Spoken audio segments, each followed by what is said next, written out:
ក្តីសុខពិតប្រាកដតើអ្វីទៅជាក្តីសុខពិតប្រាកដលុយឡានផ្ទះវិឡាសុខភាពឬក៏អ្វីមួយតាមពិតក្តីសុខពិតប្រាកដគឺវាចេញពីខ្លួនយើងគ្មានអ្វីឲ្យយើងមានសេចក្តីសុខចេញពីខ្លួនរបស់យើងទេកាលណាតែយើងមានសេចក្តីសុខនៅក្នុងខ្លួនរបស់យើងគឺមានអារម្មណ៍ថាវាគ្រប់គ្រាន់ហ្មងណាហើយខ្ញុំចង់បង្ហាញអារម្មណ៍បត់ពិសោធន៍ពេលដែលយើងនិយាយថាអូជីវិតខ្ញុំប៉ងប្រាថ្នាពេលដែលយើងធ្វើបុណ្យឬក៏អីមួយសូមប្រាថ្នាឲ្យខ្ញុំបានសុខប៉ុន្តែតើតែយើងទៅដល់ moment នៃសេចក្តីសុខហ្នឹងប៉ុន្តែ moment នៃសេចក្តីសុខហ្នឹងពេលណាដែលជីវិតយើងអត់មានទុក្ខកង្វល់ហើយយើងសួរថាអើយធ្វើមិនបានជីវិតអត់មានទុក្ខកង្វល់បើជីវិតនេះវាលំបាកចេះវាខ្វះមុខវាខ្វះក្រោយវាមានបំណុលវាមាន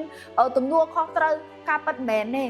កាលណាយើងជាមនុស្សដែលនៅក្នុង flow នៃសេចក្តីសុខទីមួយពេញចិត្តនៅអ្វីដែលយើងកំពុងមានយើងមានគោលដៅយើងមានក្តីស្រឡាញ់យើងមានហើយប៉ុន្តែចិត្តយើងវាអត់ក្តៅក្រហាយពេកយើងអត់ព្រួយបារម្ភពេកយើងអត់ទៅចំណែនឈ្នាននេះអ្នកដទៃ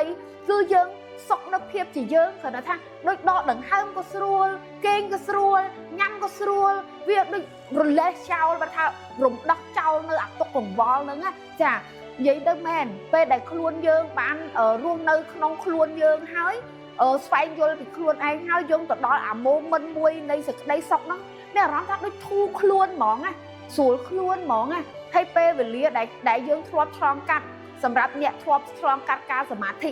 ប្រហែលជាដឹងហើយពេលដែលយើងនៅជាមួយខ្លួនយើងបានតាមតែដង្ហើមរបស់ខ្លួនយើងពេលហ្នឹងដូចជីវិតយើងលែងមានទុក្ខកង្វល់ដូចប្រឡែងចោលទាំងអស់ដែលប្រពុតទ្រង់សម្ដែងថានិព្វានហ្នឹងហើយមែនចឹងថានិព្វានគឺជាកន្លែងមួយដែលគ្មានសេចក្តីទុក្ខមែនពេលដែលយើងសមាធិមែនដូចខ្លួនឯងបានចូលនិព្វានមែនទេចង់និយាយថាពេលដែលយើងសមាធិគឺយើងទៅដល់ចំណុចមួយដែលមានអារម្មណ៍ថាសុខហ្មងជីវិតយើងរាល់ថ្ងៃក៏ដូចគ្នាដែរបើយើងរស់នៅជាមួយខ្លួនឯងក្តីសុខនោះគឺកើតចេញពីខ្លួនឯងចាអត់មានអ្នកណាផ្ដល់ឲ្យយើងអត់មានសម្ភារៈខាងក្រៅណាផ្ដល់ក្តីសុខឲ្យយើងទេសម្ភារៈសំខាងក្រៅលុយឡានផ្ទះវិឡាឬក៏ស្អីផ្សេងវាជាចំណែកមួយในក្នុងជីវិតយើងដែលមនុស្សយើងត្រូវតែមានដែលមនុស្សយើងត្រូវការទេប៉ុន្តែវាមិនមែនជា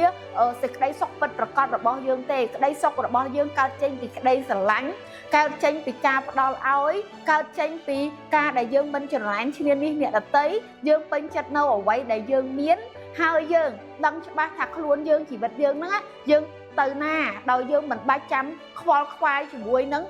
អ្នកដតីឬក៏សម្ដីអ្នកដតីពេកទេដែលធ្វើឲ្យយើងហ្នឹងចេះតែបារម្ភព្រួយបារម្ភពេកនឹងឯង